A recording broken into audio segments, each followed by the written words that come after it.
Allahu Akbar, Allah.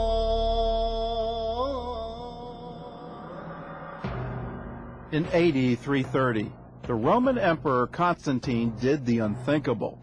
He moved the capital of the empire from Rome to Asia Minor, now modern-day Turkey. There Constantine built a new Rome, the city of Constantinople. For more than 1,000 years, the city was the capital of the Byzantine Empire and the center of Eastern Orthodox Christianity. In Constantinople, Christianity permeated every aspect of life. Even the chariot races held here in the Hippodrome began with the singing of hymns. The center of worship was here in the Hagia Sophia, the Church of the Holy Wisdom. The Emperor Justinian commissioned the current building in AD 532, making sure it was the largest in the world. On dedication day, Justinian made the remark, "O Solomon, I have outdone thee," and in many ways he certainly had. He provided a structure which is a major landmark in the history of architecture ever since.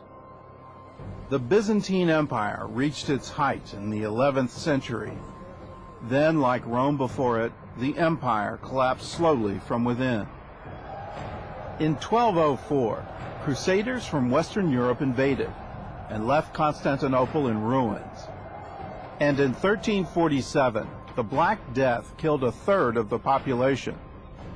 By 1453, the city was in debt and disrepair, and the Byzantines overlooked the growing threat rising in the east.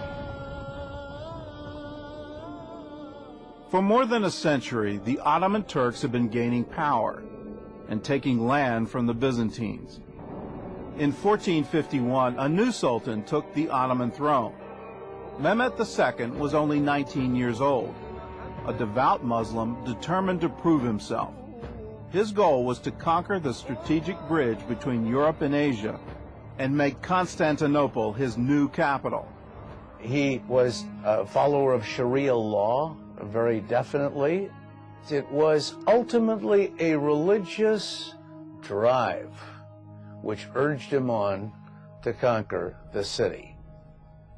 In the spring of 1453, Mehmet wrote to his rival, the Byzantine Emperor Constantine XI, and offered him a chance to surrender the city.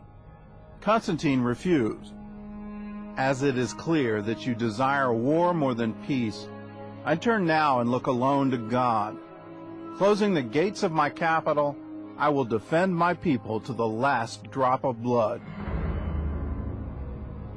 On April 6th, the Ottomans began to bombard the city walls. The Byzantine army was outnumbered 10 to 1, and with each passing day, panic grew in the city. The siege of Constantinople had begun. In spite of the constant attack, the Byzantines still believed they would win, until they saw a series of bad omens. An old Byzantine prophecy said that as long as the moon was in the sky, the city would not fall. But on May 22nd, a lunar eclipse darkened the moon over Constantinople. The next night brought a furious storm with thunder and lightning. And then a strange ghostly light surrounded the dome of the Hagia Sophia. Some witnesses said it was a sign of the Holy Spirit departing from the cathedral. As the Turks closed in on the city, hundreds of refugees fled to the church for safety. On May 28th, priests began the last Christian service that would ever be held there. Just before midnight, Emperor Constantine arrived. He said his final prayer and returned to his post.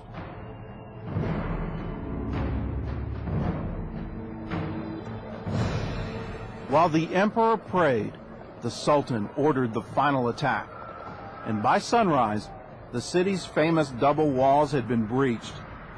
Advisors urged the emperor to escape, but Constantine refused.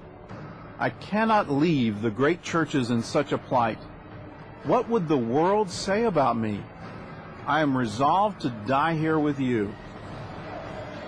Constantine led his men in a final charge against the Turks, and he was never seen again.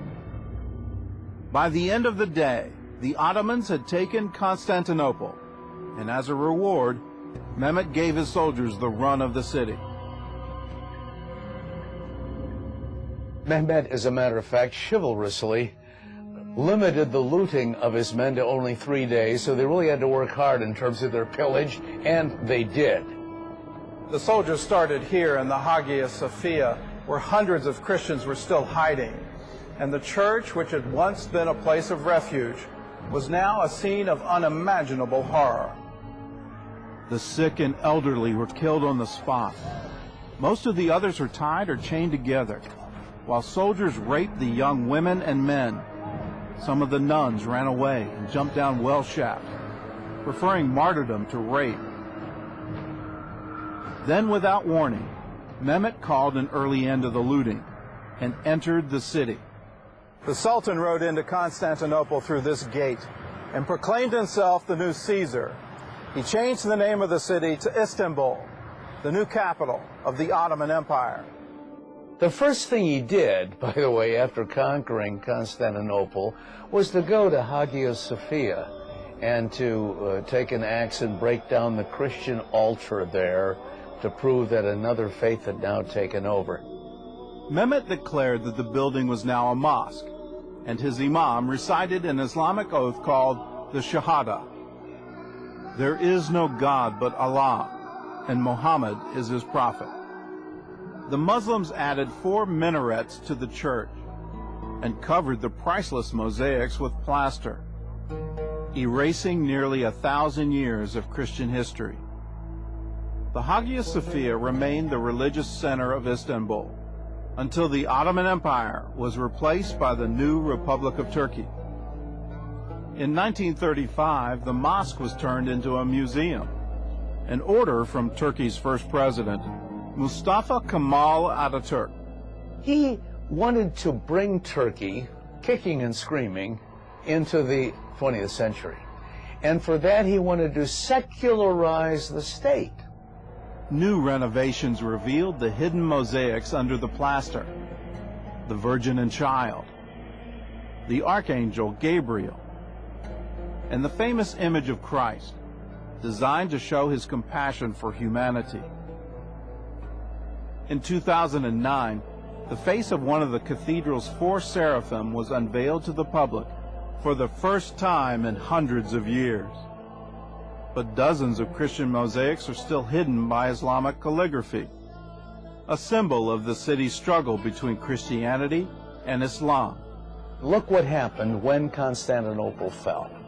This was the cork in the bottle of Islamic expansion. They want to remove the cork because, hey, they're after conquering Europe.